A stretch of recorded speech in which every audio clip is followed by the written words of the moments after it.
यहाँ से देखो हमें ये पता चला कि मैग्नेट के चारों ओर क्या होता है, मैग्नेटिक फील्ड जनरेट होता है। ठीक है, अब ये क्या है, परमानेंट मैग्नेट है एक तरह की। परमानेंट मैग्नेट का मतलब ये हो गया कि जो ब्लैक कलर की मैग्नेट आती है आपने देखा होगा, ठीक है, जो स्पीकर में लगी हुई होती है। तो कभी ऐसा होता है कि वो मैग्नेट जो है अपना चुंबकीय गुण छोड़ दे, नहीं होता ना ऐसा, चाहे दिन हो रात हो 24 घंटे कभी भी आप उस पर अगर कोई आयरन की रॉड लेकर जाते हो, आप कोई लोहे की कील या कुछ भी लेकर जाते हो तो वो चिपक जाएगा, होगा ना ऐसा। तो कभी भी वो मैग्नेटिक फील्ड को छोड़ती नहीं है। तो ये क्या हो गई, स्थायी चुंबक हो गई। क्या हो गई, स्थायी। ठीक है, तो ये परमानेंट मैग्नेट हो गई आपकी। लेकिन जो अब हम पढ़ने वाले हैं मैग्नेटिक इफेक्ट ऑफ करंट, ये परमानेंट मैग्नेट नहीं है बट मैग्नेट है।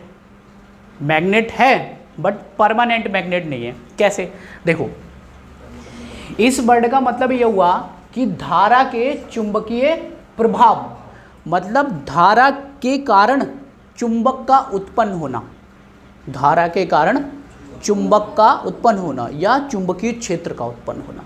समझ में आ रही बात। अगर किसी वायर में मैं करंट फ्लो कराऊं और मैग्नेटिक फील्ड जनरेट हो जाए तो उसे बोलेंगे धारा के चुंबकीय प्रभाव। ठीक है, अब इसकी खोज कैसे हुई, ये जो खोज हुई है ये असल में एक फॉल्ट के कारण हुई है, मतलब बाय मिस्टेक हुई है, बाय मिस्टेक हो गई थी। एक वैज्ञानिक थे ऑरेस्टेड। कौन थे, ऑरेस्टेड।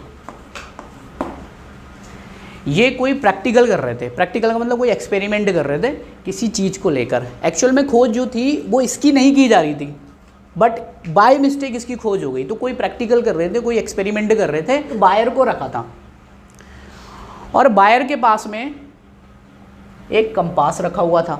कंपास आप सभी लोग समझते हो, कंपास क्या करता है, हाँ, डायरेक्शन को इंडिकेट करता है।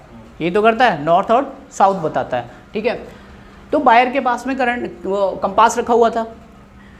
तो अल्टीमेटली वो जो प्रैक्टिकल कर रहे थे उसके पास में क्या था, कंपास रखा हुआ था और उन्होंने क्या किया, ऑब्वियसली इसके अंदर वायर के अंदर करंट जा रही थी। तो हुआ क्या कि कंपास की सुई जो है वो हिलने लगी। तो उन्हें बड़ा अटपटा सा लगा। उन्होंने कहा ये ऐसा क्यों हो रहा है भाई कि वायर के पास जब कंपास को लेकर जा रहा हूँ तो सुई जो है हिलने लग रही है। तो उन्होंने जो प्रैक्टिकल कर रहे थे, जो एक्सपेरिमेंट कर रहे थे, उसे तो किनारे कर दिया, अब इसी पे ऑब्जर्वेशन शुरू कर दी।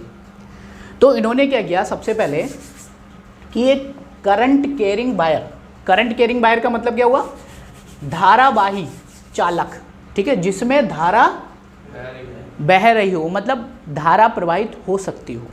ठीक है, जिसमें धारा प्रवाहित हो सकती हो। तो उन्होंने एक क्या लिया, करंट कैरिंग वायर लिया और करंट कैरिंग वायर के पास में एक आवेश को रखा। आवेश मतलब क्यू। ठीक है, एक आवेश को रखा और रखकर देखा, ऑब्जर्वेशन की कि क्या इफेक्ट पड़ता है। तो इन्होंने जब वायर के पास में क्यू को रखा तो कोई भी इफेक्ट नहीं हुआ। फिर इन्होंने क्या किया, इसमें करंट फ्लो कराई, किसमें, वायर में। और वायर में जब करंट फ्लो कराई तो क्यू जो था या तो इस डायरेक्शन में भागने लगा या इस डायरेक्शन में भागने लगा। जब इन्होंने करंट फ्लो कराई किसमें, वायर में, तो क्यू को जो पास में रखा हुआ था, टच नहीं हो रहा था बट पास में रखा हुआ था, तो ये था एक पर्टिकुलर किसी डायरेक्शन में भागने लगा। कौन, क्यू। फिर इन्हें बड़ा अटपटा सा लगा और इन्होंने क्या किया, और ज़्यादा ऑब्जर्वेशन की इस पे, मतलब कई बार इस प्रैक्टिकल को करके देखा। फिर इन्होंने क्या किया, करंट की डायरेक्शन को चेंज कर दिया। पहले करंट ऐसे जा रहा था, फिर करंट ऐसे आने लगा। तब देखा कि अगर मान लो पहली बार में इस डायरेक्शन में गया क्यू, तो जब इन्होंने करंट की डायरेक्शन चेंज की तो क्यू जो था अट्रैक्ट होने लगा। समझ में आई बात, मतलब पहले अगर रिवल हो रहा था तो बाद में क्या हुआ, अट्रैक्ट होने लगा, या फिर पहले अट्रैक्ट हो रहा था तो बाद में क्या हुआ, रिवॉल्व होने लगा, मतलब जस्ट अपोजिट काम करने लगा। ये समझ में आई बात। तो इन्होंने क्या किया, सोचा भाई ये हो क्या रहा है, कोई तो ऐसी चीज़ है जो इसे अपनी ओर आकर्षित कर रही है, इस वायर की ओर, क्योंकि वायर से ये क्यू जो है चिपका हुआ नहीं है। तो कोई ना कोई ऐसी चीज़ है जो इसे क्या कर रही है, आकर्षित कर रही है। तो भाई ये जो है इलेक्ट्रिक फील्ड तो हो नहीं सकता, इलेक्ट्रिक फील्ड होगा नहीं यहाँ पर, है ना। तो ना इलेक्ट्रिक फोर्स हो सकता है जो इसे अट्रैक्ट करे या रिपल करे।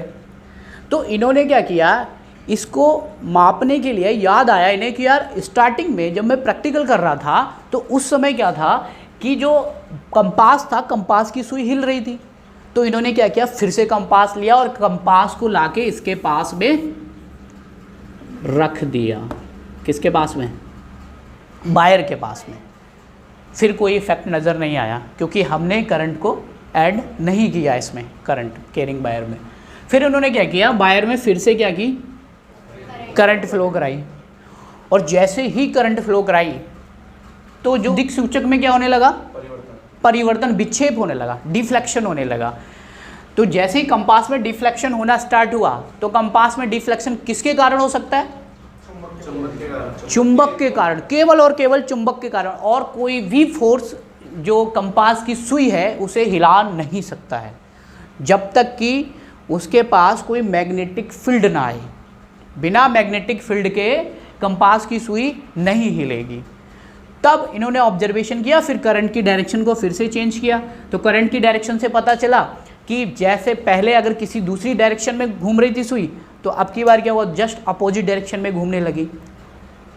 तो वहाँ से इनको पता चला कि कंपास और ये जो वायर है इसके बीच में जो फोर्स काम कर रहा है वो कौन सा फोर्स है? मैग्नेटिक फोर्स है, यानी कि मैग्नेटिक फील्ड है। क्योंकि बिना मैग्नेटिक फील्ड के कंपास की सुई कभी भी नहीं हिलेगी। और ऐसा नहीं है कि ये प्रैक्टिकल जो है इन्होंने एक बार या दो बार करके ऑब्जर्वेशन कर ली और बता दिया हो कि मैग्नेटिक फील्ड जनरेट हो रहा है। इसको कई हजारों बार किया इन्होंने और हजारों बार में एक ही निष्कर्ष निकल रहा था कि मैग्नेटिक फील्ड इसको हिला रहा था, सुई को। ऑरस्टेड ने निष्कर्ष निकाला कि जब जब हम करंट को फ्लो कराएंगे वायर के अंदर तो उसके चारों ओर वायर के मैग्नेटिक फील्ड जनरेट होगा। तो करंट कैरिंग वायर है, इसमें करंट को फ्लो कराएंगे तो इसके चारों ओर क्या हो जाएगा, मैग्नेटिक फील्ड जनरेट हो जाएगा। तो यानी इसका मतलब ये हो गया कि गतिमान आवेश के कारण चुंबकीय क्षेत्र जनरेट होता है। समझ में आ गई बात?